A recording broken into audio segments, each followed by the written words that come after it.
Благодарам, подпредседателе. Почитуван подпредседателе, почитувани колеги пратеници, почитувани медиуми, почитувана македонска јавност, почитувана колешке, локалните патишта, луѓето си плаќаат даноци за да им бидат направени локалните патишта. И дали тоа вие најголемата капитална инвестиција ако направите едно уличе од 100 метра во некое село или во некој град? Буџетот бил развоен. Како може да биде развоен буџет кога имате дефицит, кога се планирате со заеми да го направите? Не можам да разберам.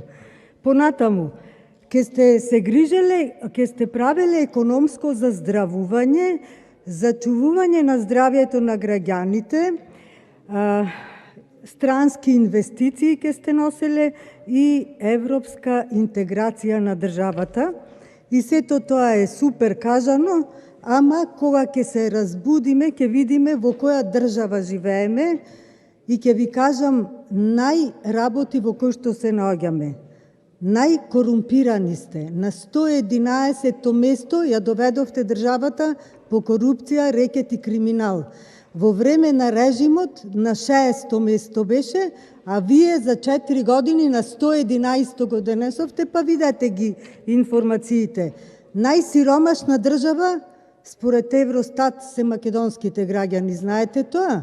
Тоа е постигнување, тоа е вашиот успех. Најсиромашни граѓаните да ги направите со највисока стапка на смртност. Замислете, највисока стапка на смртност имаме. Најзагаден воздух имаме. Европските закони, Европска унија кажува дека ништо не сте направиле во таа насока. Најниска стапка на капитални инвестиции. Сите околни имаат капитални инвестиции, отвараат фабрики. Вие кажете ми една фабрика што отворевте, 5 да отворевте, па 5000 граѓани да работеа во тие фабрики. Ни една немате отворено.